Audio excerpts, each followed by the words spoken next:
And we're very happy to be sharing this today, coming from our combined experience of over 22 years of consulting.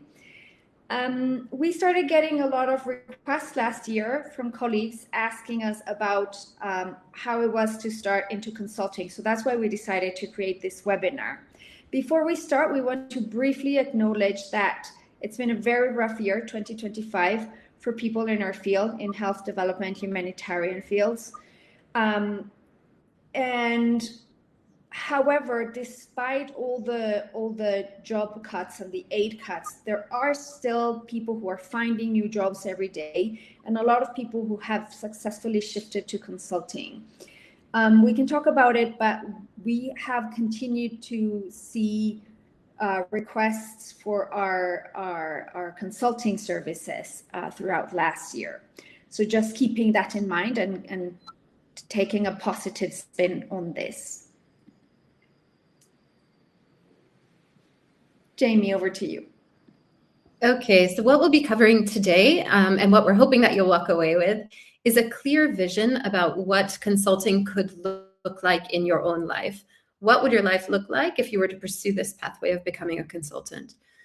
We'll also be taking you through a practical 3-step roadmap to actually starting up in consulting. And this is really, what are the true essentials that you need to be able to get your first contract without getting distracted by all of the other kind of nice to haves.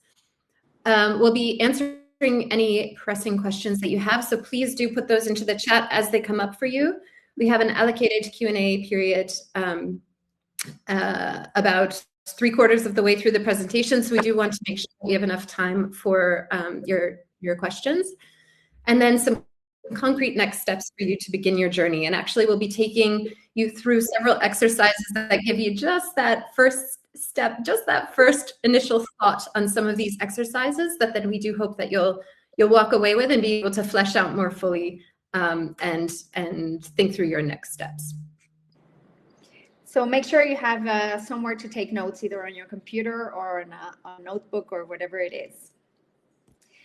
Great. So we wanted to start just talking a little bit about our own journeys and how we got into consulting, so you can get a bit of an idea. So Jamie, what about you?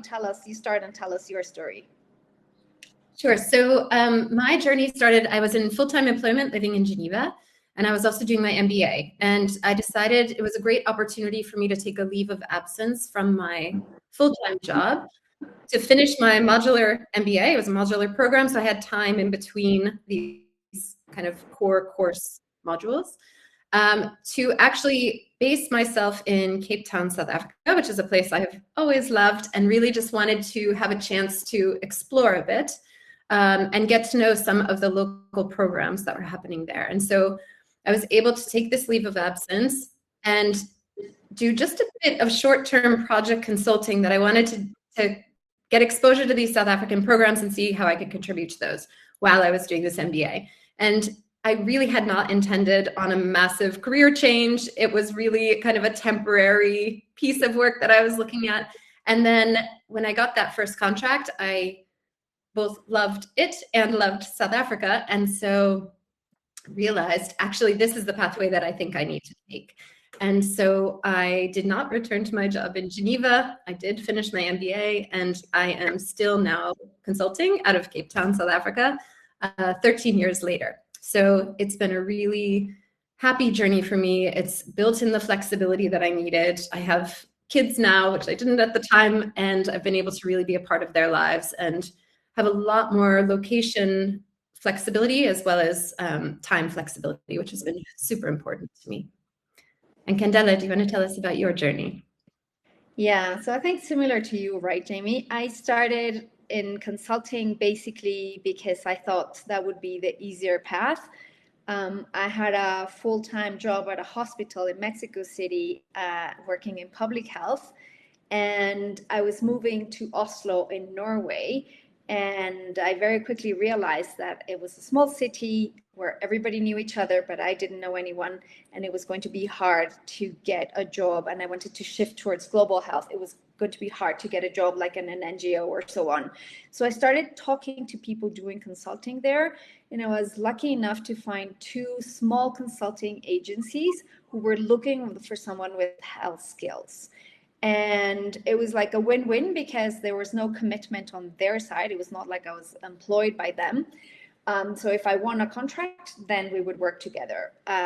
So it was a very easy way in for me because they showed me the ropes. They showed me, they had templates for contracts, for invoices, for everything. And they had already one tender, one potential proposal that we could tender for together. And I was very lucky that I arrived in Norway in August, and in October I had won this first tender. And that got my consulting career starting. And I thought this was just going to be temporary until I found a job. But the reality is that some years later, I was offered what would have been my dream job at the time. And I turned it down because I just loved the freedom of working as a consultant. And for me, it's been the time freedom, the location freedom, because the shuttling back and forth between Norway and Mexico requires that flexibility, and also the freedom to work in a variety of different things, because I'm a super curious person, and I'm always like, oh yes, that would be cool to do, and that would be cool to do. So I think that's been one of the real positives for me. Yes, absolutely. Same for me, is that flexibility and journey between different projects. It's really fun to explore new things. Okay, so we had said that one of the key things that we want you to take away from this is really a vision. And we recognize that some of you may not have necessarily come to this particular junction of thinking about consulting by choice, but perhaps out of necessity. But we do want you to think a little bit about kind of taking a positive view on where you are now and how consulting fits into that. What would your life look like if you were able to be a successful consultant? So maybe just jot down a couple of keywords about how that makes you feel, what you think that could look like. And the reason to do this is that we find it's really important to connect with your why. Consulting is definitely not without its bumps in the road. And so really holding on to that motivation and having that long-term vision, having clarity on this, is something that can help you kind of sustain down some of those downturns or where the road might get a little bit bumpy. But it can also really help you frame your consulting practice and stick to the types of projects that align with that vision that you're looking for.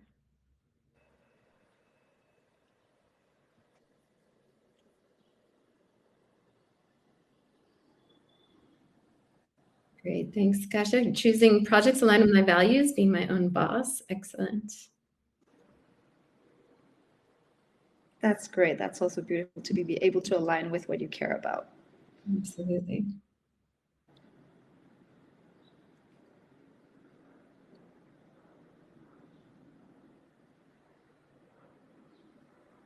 Yes, we'll talk a bit about the networking piece in just a moment.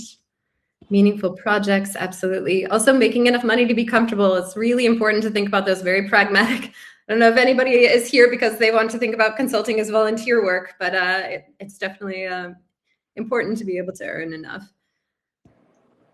Oh, I love this one. Creativity without so much red tape. Yes. Oh my God. The freedom from the red tape. I very much appreciate. Absolutely. Great. So keep on working on those and really reflect on this. We encourage you after the break free from that red tape, definitely. After the webinar to really just think about this if you have a bit of quiet time of really what could this look like in your life. Okay, I'll hand over to you, Candela. Oh, wait, actually, I think this is still me. Okay, so what makes a good consultant? And of course, this is a really wide title. There are lots of different ways that someone can be an independent consultant. There's lots of different types of projects, different types of work. But there are some cross-cutting skills that are essential to being a good consultant. The first is having that strong technical or operational skill set. This is really where you want to be coming in. You're being hired as an external expert in most cases. And so you need to make sure that you have the skills to be able to deliver on that. You need excellent problem solving and analytical skills. No matter what type of project you have, this is something where you need to be able to come in and be able to solve a problem for the client. Project and time management skills, especially new consultants, can sometimes struggle with this because they're used to having a framework of an employer and organizational work plans that have been developed for you, and you have these routine processes in a big organization and you're fitting within that. You don't have anyone else. When you're an independent consultant, you have yourself. And so you really need to be rigorous in your project and your time management skills, so that you're not delaying projects, you're not losing threads along the way, you're not disappointing the needs of your client. Flexibility and adaptability. For any of you who've been on the organizational side of managing consultants, you probably know how the consultant is, gets a little pushed off certain times, or you'll be working on these big internal projects and you can't really pay that much attention to your consultant for a while, or timelines change or the project scope changes a bit. So as a consultant, you do need that flexibility and you need that adaptability, because there are times when things change and you have to kind of roll with the punches.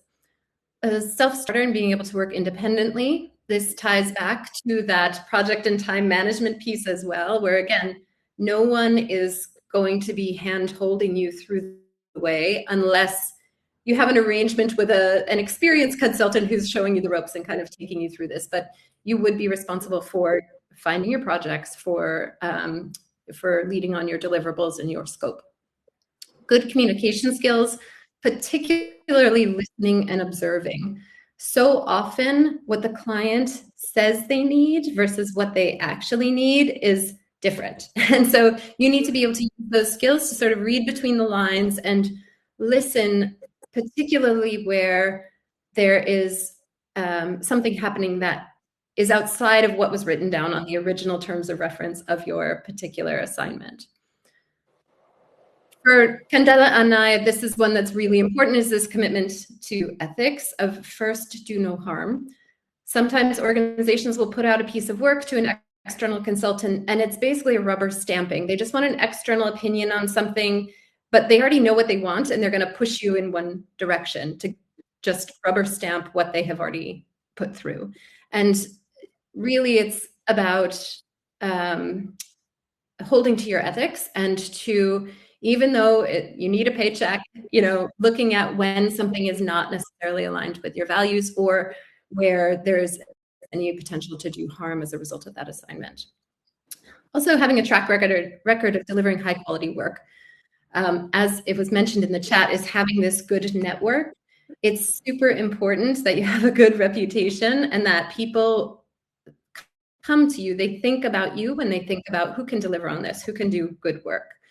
So it is really important that you have that track record, you have those relationships and that reputation. Some helpful enablers. So these are things that definitely help, which are the strong professional networks. It helps immensely, but if you don't have those already, you'll also be practicing that muscle as a consultant much more than you necessarily did when you were within an organization. So networking is an active part of being a consultant in a way that's different than when you were in a full-time role. Having a really solid foundation about what's going on in the overall context of the sectors that we're working in. What are some of the key challenges? I think we all are aware of the key funding challenges that are happening right now, but how that impacts the way that some organizations might be looking at outsourcing work to consultants.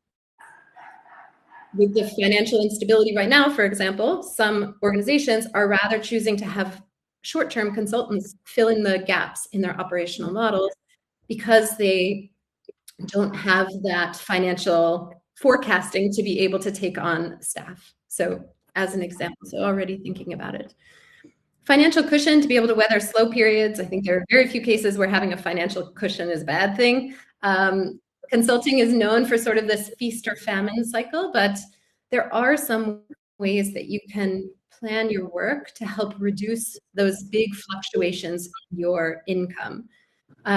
However, there can be these downtimes, so having that financial cushion certainly helps. And then cross-cultural competency. So this is super important if you're doing international work and if you're working with international teams, which for many in public health and development humanitarian space certainly applies. Candela, anything I've missed there? No, I think this is great. I mean, we could talk about a lot of other things, but these are the foundations. Okay, so what we wanted to present today was this 3-step roadmap for making that transition. And some of you are already doing consulting, so this might not be necessarily what you need, but sometimes you might have skipped this step. So going back to this step could actually be very valuable. The first step is to identify your value proposition, figuring out what you're good at, what you like to do, and what the world needs. And we'll present a little framework for thinking about this. The second one is, of course, finding your first clients or your clients in general, if you're already been doing this. And how can you do this from your starting point? And I think that's what feels the most daunting to most of us when we get started. But you know more people than you think you know.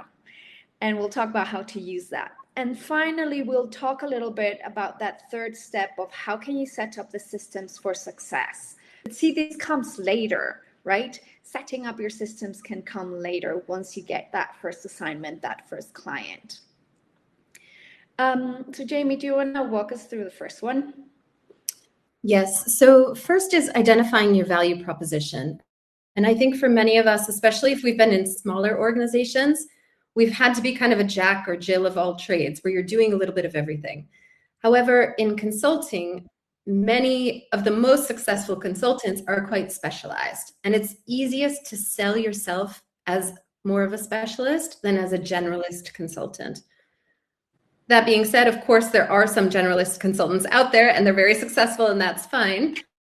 But it's really helpful to think about what are your true areas of specialty? Where do you offer the most value?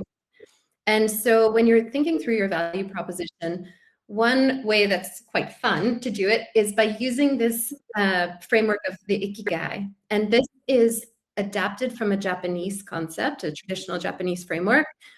And it's looking at the intersection of these 4 circles. Many of you may have had career coaching where you've seen this, but we do ask that you test this for consulting in particular. And what you want to do is look at these 4 circles: what you love, what the world needs, what you can be paid for, and what you are good at. And when you're thinking about your consulting practice, you would be focused very much on that profession space, which is what you're good at and what you can be paid for, where that overlaps, and that Ikigai space, which is ideally where you want to be. That's the sweet spot, where all 4 of these circles overlap. But it's also to say that your entire consulting career is unlikely to fit in that Ikigai space, especially in the beginning. So one expectation that you may want to come in with is that there are going to be assignments that sort of fall across these circles in this framework. Some will fall very nicely into that Ikigai space, which is amazing. Some fall more into that profession space. This is what you're good at. This is what you can be paid for. For myself and Candela, we are good at monitoring and evaluation, and something like developing a monitoring and evaluation framework is something that a client pays for. So for us, that's falling into the profession / Ikigai space. Candela and I are both sort of data geeks, and so that does also fall into our Ikigai space. For other people, that might not fall into that space. The other thing to think a little bit about, and where we see people sometimes get a little bit stuck, is consultants, sometimes it is a bit opportunistic. So you can't always create your own opportunity. Sometimes there's something that comes out and you say, I'm a pretty good fit. I don't know if I'm really that good at it, though. A client is looking for this. They're clearly willing to pay for it. In our field, what the world needs pretty heavily overlaps with what we're looking to get paid for by our clients. But we don't know if we're good at it yet. And a key piece is taking risks. And so sometimes we don't know if we're good at it because we haven't done that exact thing. So one way of handling that is really asking yourself, have I done anything that's close enough that I would feel relatively confident learning this skill at the same time that I'm doing it and taking this chance? or is it really wildly off base and completely outside of my skill set? And by pushing your boundaries a little bit and pushing into the things that you think might be more of a vocation, you're not sure if you're good enough at it yet, you're able to actually expand out that profession / ikigai space over time by broadening your skill set. And actually you become good at things that you just previously hadn't tried before. So this is one way of really being able to structure the way you're thinking about where your value is, where you want to play in this market, and also what your overall portfolio could look like. So we'll take just a quick moment here. And if you could jot down for yourself at least 2 bullet points in, ideally, if you can already think of where that profession overlap is, where what you are good at and what a client will pay for, and jot down 2 bullet points there. If you're not sure, then think if you can just jot down in what you are good at and what you can be paid for, circles. And this exercise is really quite enlightening and quite fun to do. You can include your hobbies and what you love and all of these other pieces. So I do encourage you after the seminar or after the webinar to go ahead and flesh it out, because it is really eye-opening sometimes if you haven't done it before.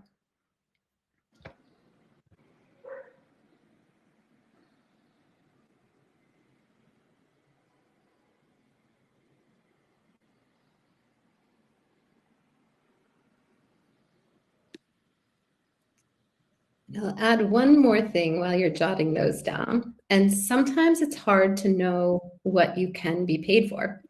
So a few of the ways that you can go about looking for this is, one is use your own experience. So if you've worked at organizations, think about when your organizations have outsourced for a consultant. Maybe it's writing the annual report that no one has time to do in-house. Maybe it's doing some kind of quality assurance exercise of your data systems. Think about when you have had to hire a consultant in the past, and there is likely going to be a market there. You can also think a bit about the current context. This is where your sector knowledge is really important. Fundraising, business development, figuring out alternative revenue streams for nonprofit organizations. These are all top of mind for basically every organization in global health and development right now. So people are looking to find people who can help them with that. You can also just look online, have a look through what different consultancy opportunities are being posted through, many of these DevEx platform or UN Global Marketplace. There are quite a lot of resources. Okay, Candela, anything to add to the Ikigai? No, I think it's a beautiful exercise, and I do hope you spend some time after the seminar getting it done. Okay, great. So the next step, there's a second step to this value proposition. You've done your Ikigai. You've identified what's falling into that profession, Ikigai, and possibly even that vocation space. So from there, you're kind of identifying your range of offerings. But there are likely to be a lot of other people who offer the same thing. So you want to think a little bit about how you can stand out. And we've identified 3 kind of big buckets of ways to stand out. One is being visible. So if you are seen as the go-to person for a particular thing, that makes it so much easier to get consultancies. So there are a few people who, you have this particular problem, there are a handful of consultants who really specialize in that space and will be snapped up by every organization trying to do that particular task. But it can be on a less extreme level. So being visible could be about making sure that people know that you're consulting and that you want opportunities. So reaching out to your network, staying top of mind for them, posting on LinkedIn about what's going on, what kinds of projects you're working on, what kinds of projects you're looking for.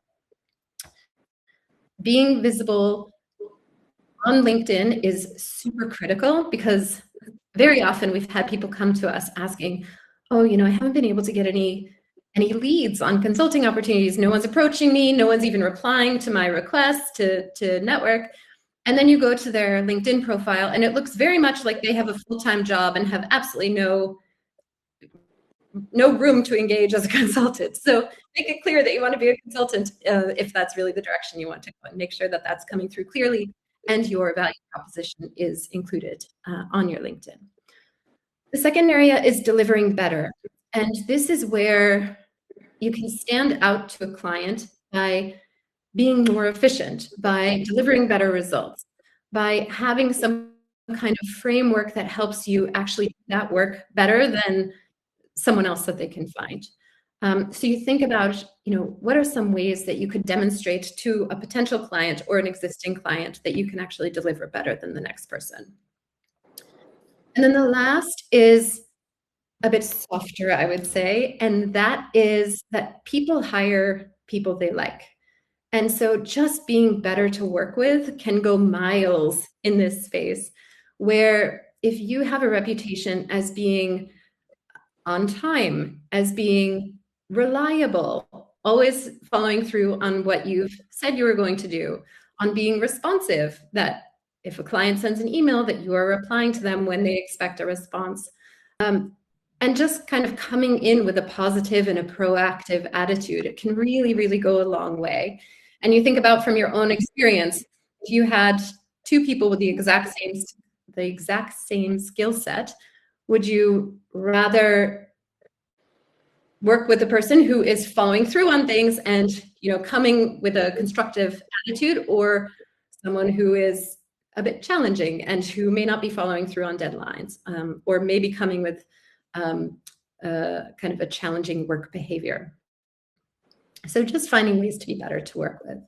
And ideally, you are able to frame this into one or two sentences that very clearly say, I deliver what, to whom, through how. You want to be able to say what services you can deliver to which clients through what way of standing out.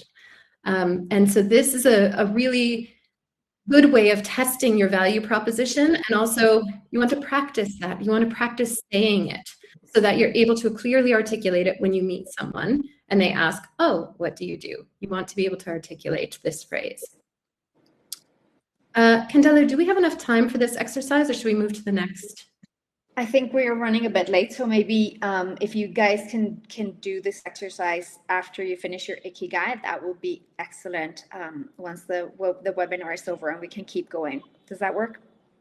Yeah, let's go ahead. Great, excellent. Okay, so the step number 2 is you need to get that first client. And for now, forget about having a list of clients. Focus on getting that first client. You only need one contract to get started. And that contract can be even one day long. It doesn't matter, as long as it takes you over that threshold, even for your own mindset, right? Here's the harsh reality. You are most likely not going to win a tender, a terms of reference, unless you know the organization, or you know someone in the organization, or someone can recommend you to this organization. That's the harsh reality. I'm not saying there's no exceptions. Jamie and I have had some exceptions, but most of our work has come from recommendations from others, or from being known within a network. For example, at Alanda, the organization that I lead, we work mostly within the Red Cross movement. And within the Red Cross organizations, people know each other and they recommend us, right? Another example, the latest work that we've been doing, Jamie and I together, came from a friend we have in common. She was asked to support. She was not available. She recommended Jamie, and Jamie recommended me. And that's how we ended up working together. So your network is going to be critical. Whether we like the way the system works or don't, it doesn't matter. It is the way it is right now, right? So how do you go about finding those clients? You start from your smallest circle, the people who know you best as a professional, and that's your current or most recent employer and your colleagues. Okay, so you need to reach out to people. You need to say, hey, I'm doing this transition to consulting. This is and then you put your value proposition. This is what I deliver. This is who I want to deliver it to, and this is how I want to deliver it. Who do you know that you can connect me with? It's a small ask, but you need to make that ask to your network. Most people that we know have their first contract from their previous employer because they know how they work, they know they do good quality work. So do reach out. The second one, of course, is past employers and colleagues, and make sure, I mean, people are like, oh, but my colleagues, they have moved on. Well, that's excellent. Now they're working in a different organization. They still know you. They still know the quality of the work you do. So then expand out to that next sphere. And then you can think about collaborators or peripheral professional contacts, other people you worked with during your previous employments. And after that, there's alumni, social communities, contacts. Alumni groups from your university, your master's might be excellent because it's also people who know, I mean, if you did projects together, they know the quality of your work. Even though you were not, it was not a job, they still know the quality of your work. And having that thing in common, that university or that master's program is really powerful. And then eventually in parallel, you also want to be reaching out to targeted new contacts. So if in your value proposition you say, I want to work with these and these type of organizations, can you make a list of those organizations and then people in those organizations that you want to reach out to? And you're not reaching out for them to give you a consulting project right away. You're reaching out to build a relationship first, right? That's very important. One thing I want to say, there's a lot of people out there who want to help you, but you need to make it easy for them to help you. So you need to send a very clear request. Hey, ex-boss, I'm doing this transition. This is what I'm working for. Who in your network can you contact me with so I can talk to them about my new services, right? Very, very targeted requests. People want to help make it easier for them to help you, okay? So you need to be doing these things in parallel, tracking new contacts, building new relationships, and reaching out to your current network.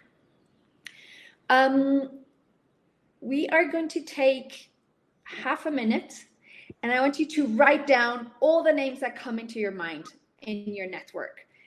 Quickly, 1, 2, 3, go. Try and get as many names as possible in 30 seconds.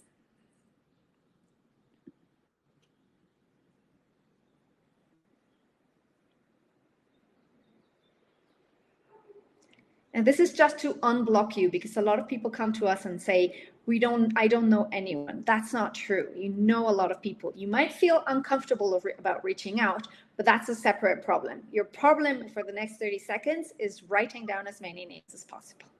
Okay? Excellent. And then continue building that list, because it's going to be fresh on your mind right after this webinar. So take a bit of time to do that.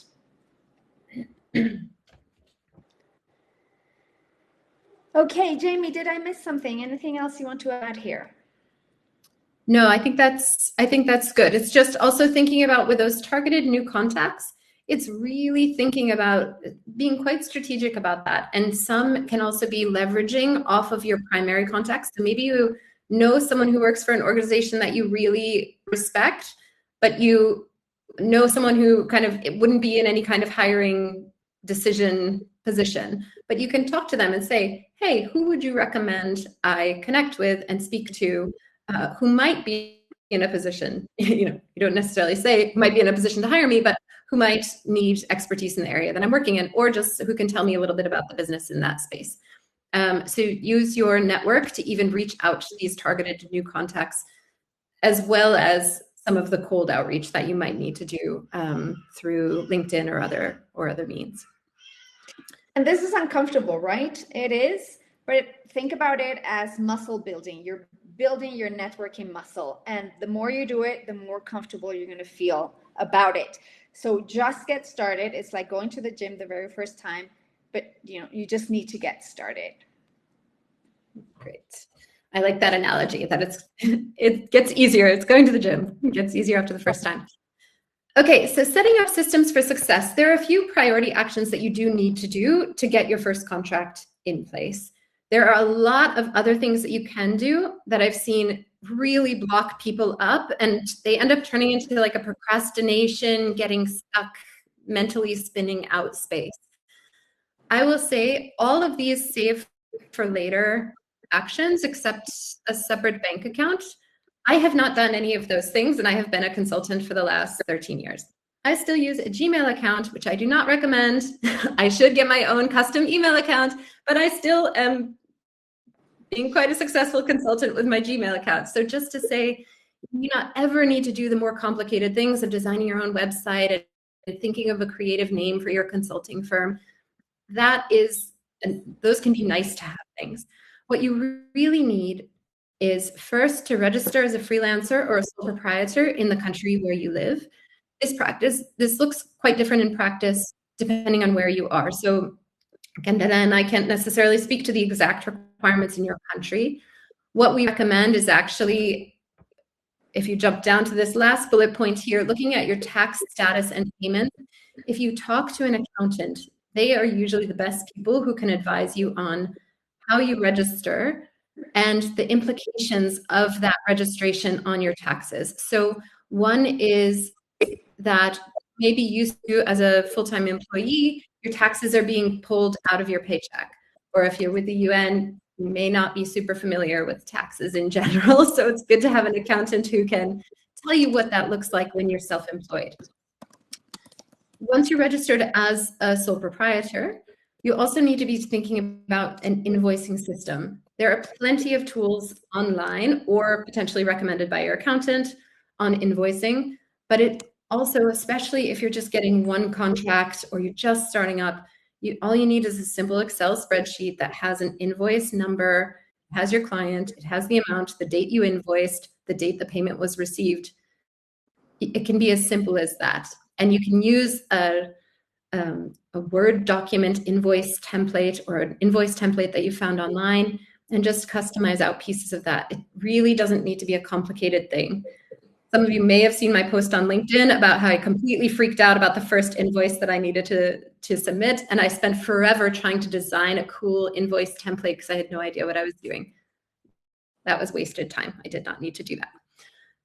As mentioned before, making sure that you really have a complete LinkedIn profile. This is something that is extremely useful. The number of times that people have, reached out to me on LinkedIn. You want to make sure that you are visible on LinkedIn and it's clear you're consulting and it's clear what your value proposition is. This is a really great way of having something else do the work for you in terms of making you findable, making sure that people know who you are and what you can offer. Formatting your CV to match project requirements. So even if you are proactively solicited by someone to do a particular piece of work, you usually need to include a CV. And that CV, same as if you're applying to a job, it needs to speak to the requirements of that particular assignment. So you format your CV the same way that you would for a job application.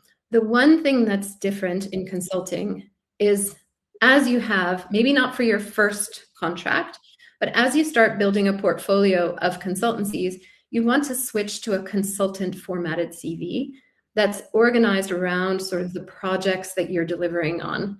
And so it's not something that is essential right at the beginning, but eventually you just want to be thinking about how you're framing those consulting opportunities. And then as mentioned, find an accountant. You don't want to be surprised after the first quarter, or definitely not after the first year of freelancing, that you have an enormous tax bill at the end of that year and you have not saved for that. So you need to make sure that you know what that looks like up front. You need to know what your tax obligations would be. And then everything else really is a nice to have. It's not something that you need to get started. So don't let that hold you back. I've seen really so many people where that has held them back to the point that they just never take that first step. So try to just stay focused on those priority actions. Candela, passing over to you. That was brilliant. Thank you so much. And so now it's over to you, people. What are your questions about getting started in consulting? I think we already have a few questions in the chat for questions. You can put it in either the one for the questions or the public one. Not sure if you're already covered this. I had to join late. I'm interested in learning if early mid-career professionals are better off getting experience before considering any sort of independent consulting? What's your take, Jamie? So in general, it tends to be easier if you have more experience and a broader network. So if you know, of course, if you're a more senior person, you've been working for more years, you have more relationships with other organizations and other people. That being said, I've seen many successful young consultants who only have a few years of experience. So it doesn't necessarily have to be something that holds you back. There are two different ways that I think if you're on the more junior side, that you can transition into consulting. One is partnership. So partnering with a more experienced consultant, whether that's through a firm or even just finding other independent consultants that you collaborate with. For example, Candela and I, we partner on a lot of different things together, but we're not formally in an organizational partnership. And so that's one, is having those partnerships. The other is, what was the other that I was going to say? Oh, you could join a firm. That is one other way in. And Candela, do you know the other thing that I was going to say? I'm guessing you read my mind. I think it was that one, right? Like joining a big consultancy firm where they do have positions for junior associates, for early to mid-career professionals. Thank you. Great. Okay. The next question is registering as a freelancer different than registering as an LLC? Yes, an LLC is a separate legal entity, whereas the thing about registering as a freelancer or sole proprietor or whatever it is called in your country means that you and your business are one and the same. This has some legal implications. Thankfully, in our area of consulting, the legal implications are not very scary. But eventually, in some cases, it might be better to shift towards an LLC, especially depending on the country that you're in. But starting as a freelancer, it's perfectly fine. What are examples of the technical and operational skill sets for consultancy in global public health? Do you want to tackle that one? Sure. These lists could go on for a very, very long time. I think maybe I can highlight a few of the ones that we've seen particular interest in and need for right now. We've seen a lot of push on monitoring and evaluation and data systems, integrating in AI. How do you integrate AI into global health programs? AI governance is also a big one, AI governance in a global health program. Grant management, grant optimization, business development is huge, grant writing, proposal writing, partnership development, communications. They go on and on and on. Really, there's so much. You can look at the very strongly technical side of developing epidemiological models, all the way to much more of those cross-cutting things like communications. So it really runs the gamut. Candela, do you have any other key ones that stand out for you? I think anything that you're good at will be useful in a consulting role. It's just about how you put that out, how you communicate around that. But mostly, yeah, do your Ikigai and you'll find those good overlaps. Could you explain more about what a consultant-focused CV would look like, maybe compared to a normal CV? I can tackle that one. A normal CV is normally it's structured around your jobs, right? So first you have like work experience, and you would have your most recent job explaining what you did and some key results you got. And then from there, go to your previous jobs. A consultant CV is focused on your assignments, on the projects, the consulting projects you have worked on. Of course, it takes time to build up to that, but you can also start picking out pieces from your jobs, from your previous jobs that can be turned into an assignment. For example, if you developed a new framework for your job, that could be pulled out and presented as an assignment. You're very clear that was inside your job, but it just gives you that way of presenting it as separate assignments. And then once you build your consultancy, you will have a lot of different types of assignments. I like to group them by, evaluations and reviews, versus developing training versus strategy and policy papers, etc., right? But that will come with time. So this is how a consultant CV would look like. Is there a bit of space for research in public health, including scientific writing, generating figures, etc.? Definitely yes. It might be, you can bundle it under science communication or something. This one's a very interesting one. I think we'll tackle this one and one more, and then we'll move on. How do you manage the fear of not having a salary at the end of the month, especially at the beginning of a career shift, especially when being the financial family head? Jamie, do you want to tackle that one? Yeah, I think, that's really hitting the nail on the head of one of the biggest and hardest things, especially as you're first getting started in consulting. But being honest, even as you go, there are times when you're like, ooh, that pipeline is looking a little bit drier than I had hoped. I need to really push on the networking and make sure that I have something that's lined up. So it is a very real concern. It gets easier as you get more experience because you get used to some of the cycles. So one other big piece to know is that there are cycles in consulting. There are times of year when there are more opportunities, and there are times of year when there are fewer opportunities. So part is learning that cycle and preparing for it. And the times when you have a lot of work, go for it to prepare and save for the times when there might be less. The other big thing is that there are ways to not completely prevent, but to help mitigate that feast or famine cycle. And one of those big pieces is seeing if you can get an anchor client that you have on an ongoing basis. So this might be you're hired on retainer and you provide a certain amount of time to that client each month, or you have more of an open-ended contract. It's not for one very defined piece of work, but it's for more open advisory services, for example. So Candela and I both have this advisory contract that serves on an ongoing basis to give us a little bit of that steadiness that we're able to have more predictable income despite fluctuations for those shorter term projects. But that is a very real initial concern, and something that you try to plan for as much as you can and use strategies to be able to have a more predictable pipeline over time. And of course, when starting out, one way to do it is start out while you still have a job, for example, so that you start building your consulting practice with the security of a job, even if it's a part-time job, for example. And I think we're going to tackle one more because it's beautiful and it's really a nice way to wrap it up. What would you say is the biggest, I wish I would have known this when you were first starting out? You go first. I love this question. I love this question. Thank you. That's really...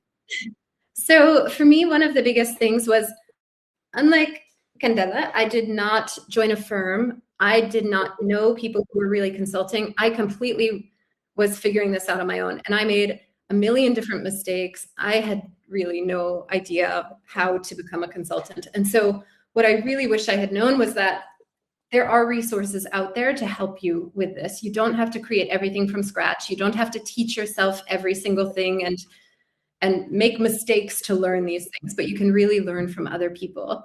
And that it's important to have that confidence to take each of these steps, to put yourself out there, to give it a try. And for me, I thought I had to know everything. And so it was really overwhelming when I first started because I had no framework for learning how to learn all of the things. And I thought I had to kind of be perfect to get it right. But what I've really learned is you learn as you go, you figure it out as you go, and you use the resources at hand to learn how to do it. I think for me, it was, for me, it was just going to be for a bit of time, right? And I've often wondered, how would I have set things out from the start had I known that 10 years later I would still be doing this? And of course, I've evolved my model many times, but that idea that I would turn down things that would look like dream jobs to me in the past because I was so passionate about building my own way and building my own organization.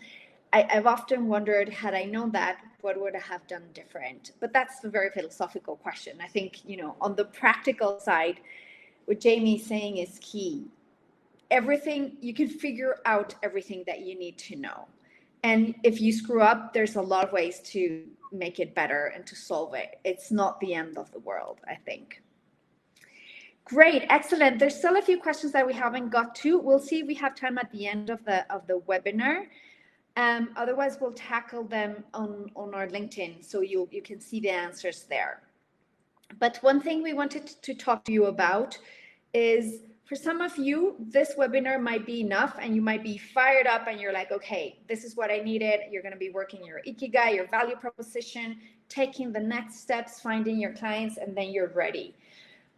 For others, you might feel like you want a bit more support. When the aid cuts started last year, Jamie and I got together to think through how we could support. We were getting all these calls from friends and colleagues who were getting laid off and were wanting to jump into consulting. So we squeezed out time from I don't know where, and we put together a course that we piloted in September. The course is called Launch: How to Build an Independent Career in Health and Development. And it was a huge success. Much to our surprise, we got all the spaces filled for that launch, for that pilot. People gave us really great feedback. We've been incorporating that feedback to improve on it. People really loved it. It's very practical, very pragmatic. It's live online sessions every Wednesday. And by the end of the program, you will know how to define your consulting path and which model of consultancy best fits your needs. So questions like, do I need an LLC? Do I need a sole proprietorship? What's the best model for me? We answer those questions. We help you refine your Ikigai. We help you refine your unique value proposition. So we take it from where this webinar ends. We help you think through how to position yourself as a consultant, building, defining your services or your packages, etc. We help you figure out a networking strategy to find and to win assignments. So what does a winning proposal can look like? We have templates for everything. So we have templates for you for proposals, for invoices, for networking strategies, for everything you need. One of the things that most people get confused about is, how do I set my rates? How much do I charge? So we walk you through that, and we have templates as well for this. We have templates for everything. We love templates. And how do you negotiate with confidence with your clients? And then there's all the business side, the finances, the admin, that can really stump people, but it shouldn't. It's easy to figure out if you have someone who has done it before and if you have the right templates. And as Jamie said, we've done all the mistakes, we've learned all the lessons, so hopefully we can help you avoid some of those difficult things. The course starts this next Wednesday. Do you want to talk a little bit about what's in it, Jamie? Sure. I think Candela has covered most of this, but basically we have these online sessions. They're afternoon in Europe, Africa time, and they're morning in US time, and quite late for Asia. We do record every session. So if you aren't able to attend the live session, then we have the recordings up and you're able to actually access those as long as the course is running. So we guarantee at least a year. So for some of you, you may be in maybe precarious employment. You're not sure if you're going to still have a position, but you're thinking about this as kind of a potential backup plan, then that's also totally fine. You can access the materials when you feel you really need them, if you really need them. We have practical exercises that you apply right away. So there's no theoretical in this course. Everything is, if we give you an exercise, it's really something that you need. It's a tool for you as part of your consulting journey. So one of the exercises is about reframing your own CV so that you're walking away with a reformatted CV.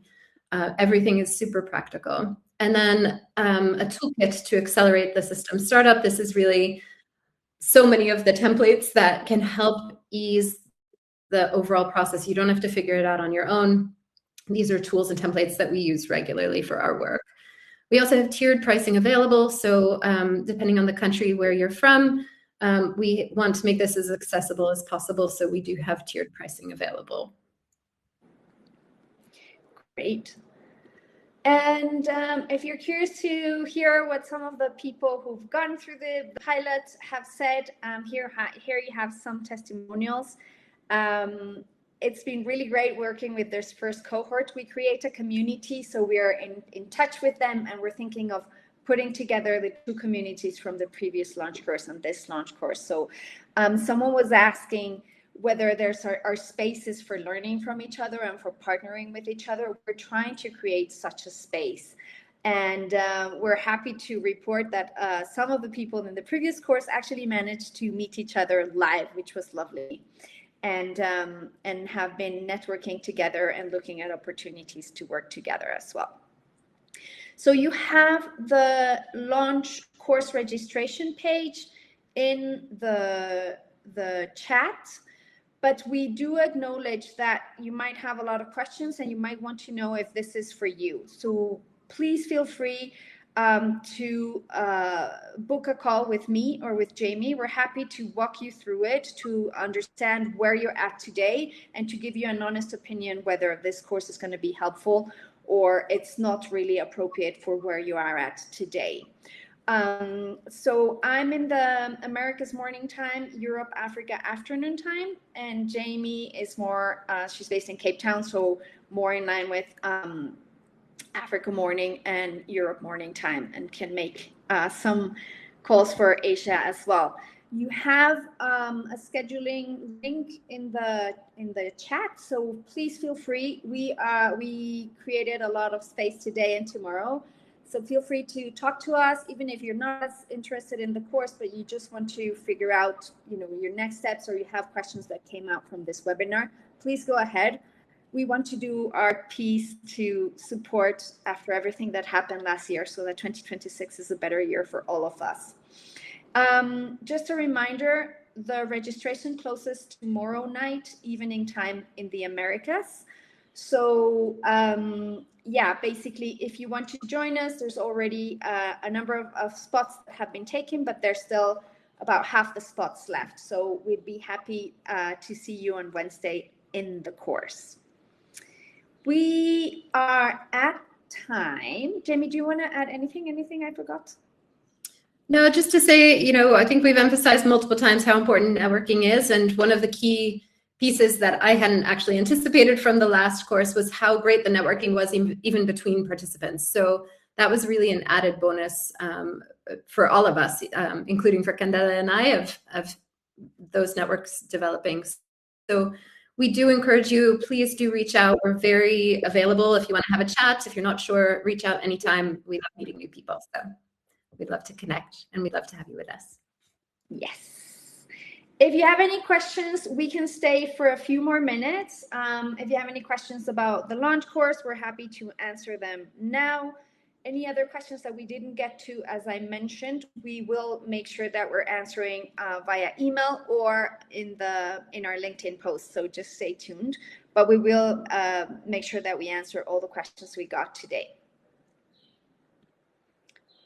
Thank you, Ryan. Perfect. I'm glad to hear there's a lot of thinking going on. And please do jump into do your Ikigai exercise after this. That would be excellent.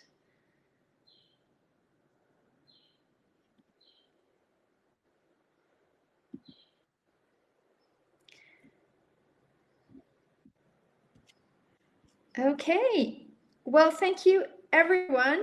Alyssa, we'll see you on Wednesday then. Great that you've already signed up for the course. Thank you so much for being here, and wishing you an excellent 2026 and all the best in your consulting transition. Do reach out if you have any questions, and do connect with us. Thanks, everyone. Bye.